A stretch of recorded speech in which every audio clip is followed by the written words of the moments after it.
SER Podcast. ¿Qué tal? Soy Jordi Fábrega. Escuchas Hora 25 de los negocios. La guerra comercial escala varios peldaños. Every country in the world who wants to come and negotiate, we are willing to hear you. We're going to go down to a 10% baseline tariff. Es el secretario del Tesoro de Estados Unidos hace apenas una hora anunciando una pausa en la subida de los aranceles.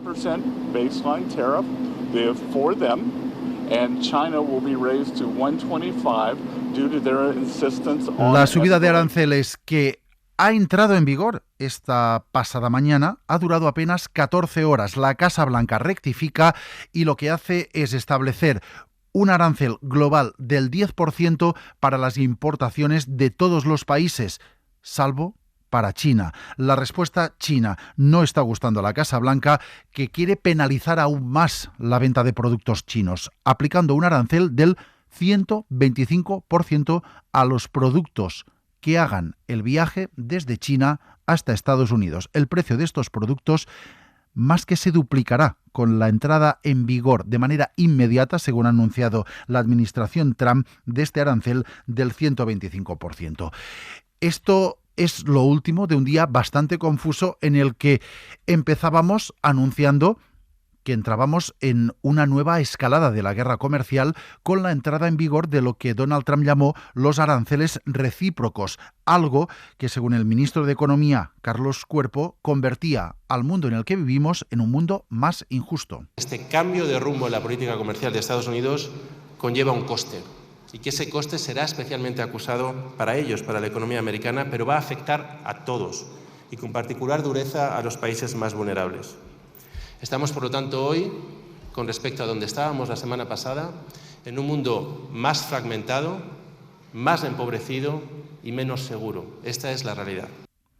Así definía la situación este mediodía el ministro de Economía, Carlos Cuerpo. En ese momento se estaban aplicando los nuevos aranceles recíprocos que han entrado en vigor hoy a las 6:01 de la mañana, hora peninsular. Unos aranceles que Trump bautizó como recíprocos, aunque tienen poco o nada de recíprocos, y que han tenido una respuesta inmediata por parte de los afectados. Ha respondido primero China y luego ha respondido la Unión Europea. China ha decidido incrementar el arancel que cobra a los productos de Estados Unidos en respuesta a Donald Trump. Lo que ha hecho Pekín es elevar hasta el 84% ese arancel, ese impuesto.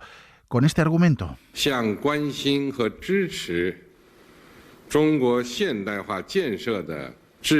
Defendiendo que la economía china es suficientemente fuerte como para sostener esta situación, decía el presidente chino. Después de China, la respuesta ha llegado desde Bruselas, porque Europa ha aprobado subir aranceles hasta el 25% a una lista de 1.700 productos estadounidenses. Aranceles que está previsto aún a esta hora que entren en vigor la semana que viene, el día 15. Estamos hablando de un sobrecoste a hortalizas, a frutas, al tabaco, al papel higiénico o a las icónicas Harley Davidson cuando se vendan en Europa, aunque desde la Comisión Europea han insistido durante estos días que quieren negociar. We are fully prepared to sit at negotiation table whenever our American partners are ready. While the EU remains open to and strongly prefers. Decía el comisario de Comercio que quieren negociar, pero que tampoco quieren esperar indefinidamente. Y esa baza, la de que hay países que quieren negociar con Estados Unidos, es la que ha utilizado la administración Trump, el presidente de Estados Unidos, como argumento para dar marcha atrás a lo que ha entrado en vigor hoy a las 6 de la mañana. A las 7 de la tarde, solo 13 horas después de su entrada en vigor, Donald Trump pausa durante 90 días los aranceles con este argumento. Speak to that. We will continue with the tailor-made negotiations that I spoke about yesterday. In the meantime, there will be a 90-day pause on the reciprocal tariffs as these negotiations are ongoing. Seguiremos negociando con más de 70 países que quieren negociar con nosotros, decía la portavoz de la Casa Blanca, para justificar esta pausa de 90 días en la aplicación de los aranceles recíprocos. Así que, después de todo este lío, porque no tiene otra definición, lo que tenemos es en vigor un arancel, el que entró en vigor el sábado pasado, del 10% a todas las importaciones de Estados Unidos. y un arancel adicional del 125% solo para China. Enseguida entramos en las consecuencias de estos aranceles sobre la economía española, sobre los precios que pagamos y sobre las empresas que venden en Estados Unidos. Pero antes, brevemente, vamos a recordar de qué estamos hablando cuando hablamos de aranceles. Edu Hernández, ¿qué tal? Buenas noches. ¿Qué tal, Jordi? Buenas noches. Primero de todo, expliquemos qué es un arancel. Bueno, un arancel no es más que un impuesto que se aplica a los productos que pasan por la aduana. Es decir, cuando una empresa introduce en un país un producto, paga un impuesto tras pasar la frontera. Eso es el arancel. Lo paga quien importa el producto y lo suele trasladar íntegramente al precio final de venta.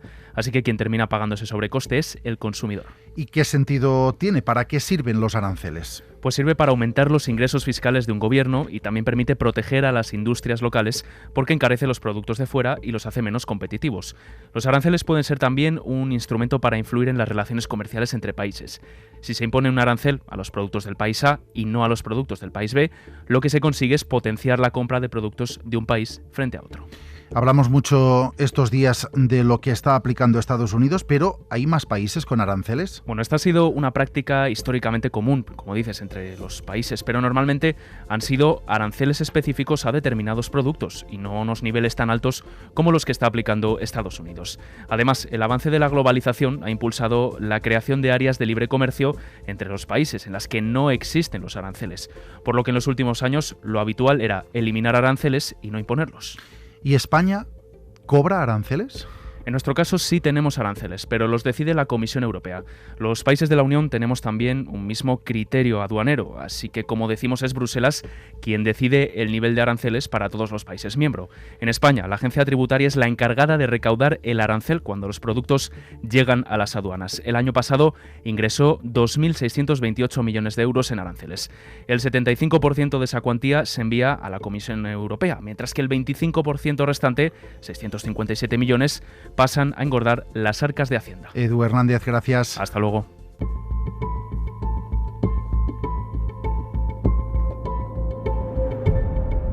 Ya sabemos pues qué es un arancel, para qué sirve, ya sabemos los aranceles que se han pausado, los que han entrado en vigor pero han durado apenas 13 horas. Veamos ahora cómo nos afecta aquí la entrada en vigor de unos aranceles, porque hay que recordar que si hay unos aranceles que se están aplicando y que son del 10%, y eso afecta a las empresas que exportan, afecta también a los consumidores y está teniendo consecuencias durante esta semana muy claras en los mercados. Lo primero, veamos cómo afecta a las empresas españolas que exportan a Estados Unidos, porque todo lo que entre en Estados Unidos cuando hay un arancel es más caro. Un estadounidense tiene que pagar más, por ejemplo, por comprar aceite español desde el pasado sábado. Y cuando termine esta pausa anunciada hoy por Donald Trump, si no hay acuerdo, se va a encarecer mucho más cualquier producto español, italiano, alemán, que se venda en Estados Unidos. Así que, para las empresas españolas, ¿de cuánto estamos hablando?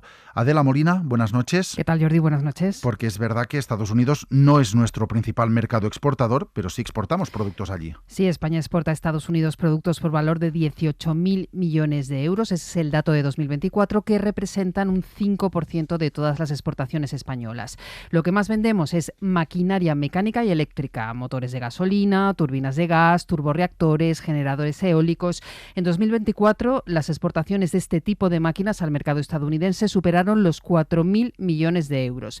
Le siguen los productos agroalimentarios, con el aceite como el más destacado, y el tabaco. De esto exportamos el año pasado más de 3.500 millones de euros. En tercer lugar estarían los productos químicos y farmacéuticos, más de 3.100 millones en 2024. Cuarto, para manufacturas de piedra, yeso, vidrio y joyería, casi 1.200 millones. Y por último, metales y sus manufacturas, que no llega a los 1.000 millones.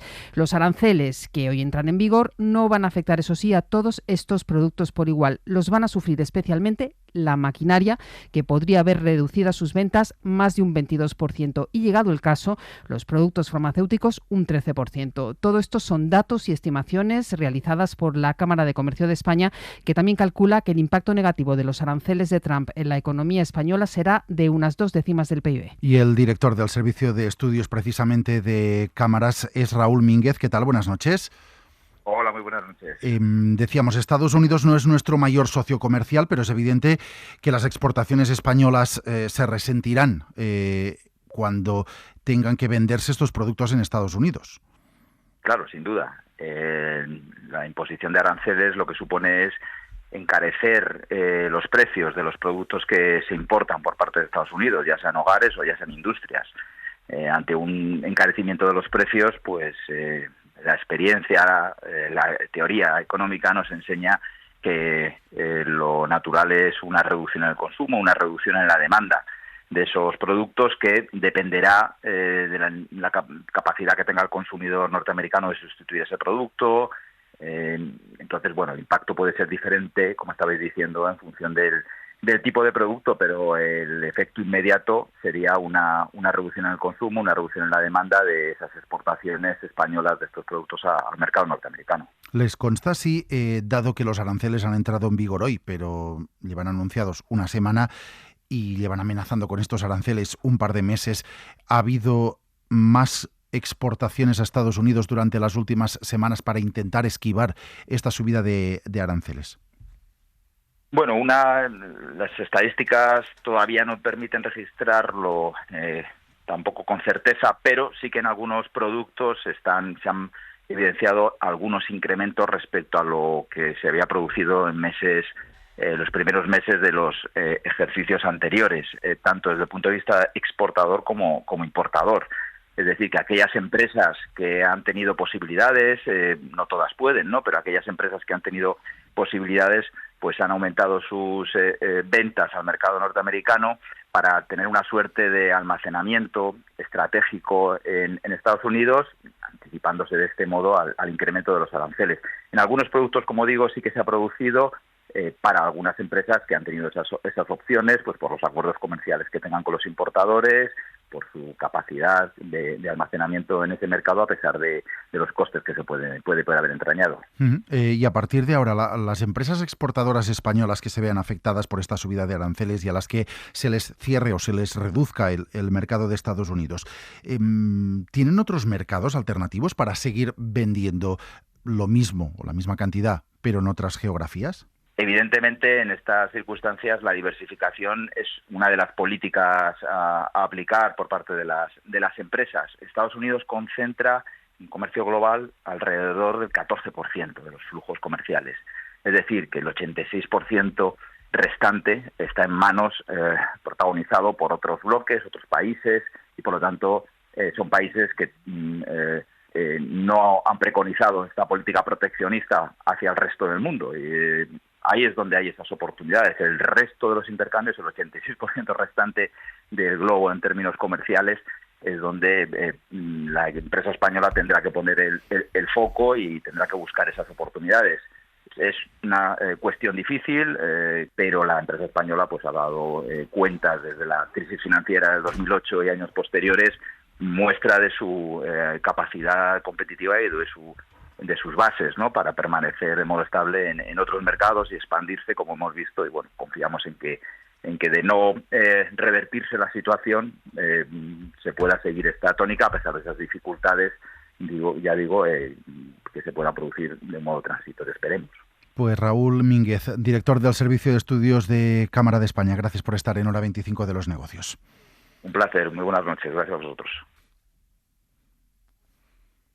Este es pues el impacto que puede tener la subida de aranceles sobre las empresas exportadoras españolas, aranceles que, insistimos, se aplican del 10% desde el pasado sábado. Hoy Donald Trump ha anunciado que esos aranceles recíprocos que han entrado en vigor esta mañana se pausan durante 3 meses, durante 90 días. En todo caso, subir aranceles tiene este impacto que hemos visto sobre las empresas exportadoras y tiene también impacto sobre los precios, porque que suban los aranceles un 10% quiere decir que los productos extranjeros que se venden en Estados Unidos son un 10% más caros, todos, especialmente los de los sectores de la tecnología, los de la ropa y el calzado, también los de los automóviles son más caros, aunque tienen unos aranceles específicos. Y también se van a encarecer, o eso es lo que ha dicho esta pasada madrugada Donald Trump, los aranceles de los productos farmacéuticos. Así que estamos en una cierta pausa de la guerra comercial, pero no estamos al final de la guerra comercial, porque a día de hoy tenemos unos aranceles más altos de los que teníamos la semana pasada. Hemos visto, por tanto, que puede frenar la actividad de las empresas exportadoras. Sabemos que va a tener un impacto en forma de subida de precios, pero hay también la posibilidad de que si finalmente los aranceles recíprocos se aprueben, se reconfigure el comercio mundial y algunos de los productos que no se pueden vender en Estados Unidos porque tienen un precio disparatado, terminen vendiéndose, por ejemplo, en Europa, y que eso haga que en esos productos los precios puedan ser más baratos. Esa es al menos la esperanza del presidente de la patronal de Francia. Que hay un riesgo no pas d'inflación, mais de deflación. C'est-à-dire que tous ces produits qui ne pourraient plus être vendus aux États-Unis. Que habla incluso de riesgo de deflación en algunos productos si esto ocurre. Así que, en principio, los precios van a subir, pero es verdad que puede haber la posibilidad de que en algunos casos esta subida no se produzca. Básicamente lo que tenemos es lo mismo que con los aranceles, incertidumbre y muy poca seguridad sobre lo que va a ocurrir. En lo que sí coincide todo el mundo es que subir aranceles tiene un impacto directo sobre el crecimiento, tanto que el gobernador del Banco de España, José Luis Escrivá, anunciaba hoy que la institución va a tener que revisar a la baja su pronóstico de crecimiento para la economía española. Tendremos que revisar a la baja las previsiones de crecimiento. Nosotros, en el caso de la economía española, nuestra última previsión era el 2,7, es un crecimiento alto para la economía española. Lo lógico es que la revisemos a la baja. Y lo que no le puedo decir en este momento, porque todavía no lo tenemos hecho y porque no es fácil de hacer, de hecho, es cuánto. Y yo diría que cualquier revisión que se haga estará sometida a unos elementos de incertidumbre muy grandes, porque hay elementos sobre los que realmente no tenemos instrumentos analíticos suficientemente potentes para poder aquilatarlos. Y luego están las bolsas. Lo de las bolsas sí que no tiene explicación. Ha sido anunciarse la pausa de 90 días en la aplicación de los aranceles recíprocos y que las bolsas se hayan disparado tanto que están a punto de cerrar su mejor sesión en Estados Unidos en 5 años. Desde la pandemia no subían tanto. Estamos viendo subidas de más del 6% en el Dow Jones, subidas de más del 7% en el S&P 500 y subidas de más del 9% en el Nasdaq. Unas subidas que se han producido un minuto después de que la Casa Blanca confirmara la pausa en la aplicación de los aranceles, salvo los de China. Unas subidas que, por tanto, no han beneficiado a las bolsas europeas ni asiáticas. De hecho, el IBEX 35 ha cerrado hoy con una caída del 2,2%, ha dejado en un espejismo la sesión de ayer en la que marcó su mejor día desde 2023 y también han caído las bolsas asiáticas esta madrugada. De hecho, el Nikkei de Japón ha perdido prácticamente un 4%, ha perdido todo lo que había rebotado en la sesión de ayer. Pero si hay un mercado en el que se está notando especialmente lo que está ocurriendo de incertidumbre, de cambios de opinión, de vaivenes durante estos días, es el mercado de la deuda pública. La deuda pública en Estados Unidos está disparándose. El precio que tiene que pagar el gobierno de Estados Unidos por conseguir financiación es cada vez más alto. A día de hoy tiene que pagar más que Grecia, algo que no ocurría desde hace décadas. Es una subida que se está notando especialmente hoy. Pablo Anzola. Sí, de hecho la rentabilidad del bono estadounidense a 10 años ha pasado del 4% que marcaba el jueves de la semana pasada al 4,4% y es una escalada frenética y sin precedentes desde el año 2008. La referencia a 30 años ha escalado también hasta el 5%, en el que es su mayor repunte desde 1982. Aumenta la rentabilidad, es decir, Estados Unidos tiene que pagar más para conseguir financiación y eso es un síntoma de la situación delicada que se espera para su economía y lo decía, se desploma el precio coincidiendo con la venta masiva de estos títulos de deuda. Javier Molina, analista senior de Toro, ¿qué tal? Buenas noches. Hola, muy buenas noches. Le pregunto primero por esto. Deuda de Estados Unidos, parece que tampoco le está sentando bien al mercado de renta fija de allí esta política arancelaria de Trump. Sí, está claro que si Trump quería buscar, ¿no?, el buscar una situación mejor, no lo está haciendo. ¿Por qué? Porque tanto la renta variable, como decías, como la renta fija están sufriendo. ¿Por qué? Pues bueno, realmente hay una venta de gestores, se están cerrando muchas operaciones de apalancamiento, pero en el fondo yo creo que lo que tenemos aquí es una falta de confianza absoluta, y en este caso en la economía norteamericana, por la cual tú, si le prestas dinero a Estados Unidos, en este caso le estás pidiendo un tipo de interés más alto, que te compense ese riesgo que introducen también las tarifas, toda esta guerra comercial en la parte de la renta fija. Con lo cual, recordemos esto, ¿no?, que la renta fija es fija si aguantas a vencimiento, pero durante la vida pues tienes estos vaivenes y no son menores. Uno de los mayores tenedores de deuda de Estados Unidos es precisamente China, y se está especulando con que esté vendiendo esta deuda precisamente para hacerle más daño a la administración Trump. ¿Esto es así? Fíjate que yo no coincido con esa idea. Como decía, son rumores, no tenemos datos todavía que uno pueda apoyarse para decirlo. Yo creo que si China entrase en esa guerra, esto escalaría a un nivel que no le interesa a ninguna de las dos economías, con lo cual yo no me decanto por esa versión. Decíamos que Wall Street se está disparando, más de un 6, más de un 9% gana el Nasdaq. ¿Estos vaivenes pueden continuar? Lo que más me preocupa ahora, pese a esa volatilidad que yo creo que va a seguir estando de momento, a ver si tenemos noticias de que ahora se negocia, ahora no, pues eso va a seguir así, yo creo que de momento un par de días más. Lo que me preocupa, sin embargo, es qué van a hacer ahora las empresas que van a empezar a presentar resultados. Con esta situación tú no puedes dar una guía del siguiente trimestre positivo, entonces ahí tenemos un riesgo adicional. De otro lado también hay gente que dice, oye, esto ya puede ser un suelo de mercado, aún no lo estamos viendo, pero bueno, también yo quiero pensar que lo peor puede estar sobre la mesa. Pues Javier Molina, analista senior de Toro, gracias por acompañarnos en Hora 25 de los negocios. Un saludo, hasta luego. Para no perderte ningún episodio, síguenos en la aplicación o la web de la SER, Podium Podcast o tu plataforma de audio favorita.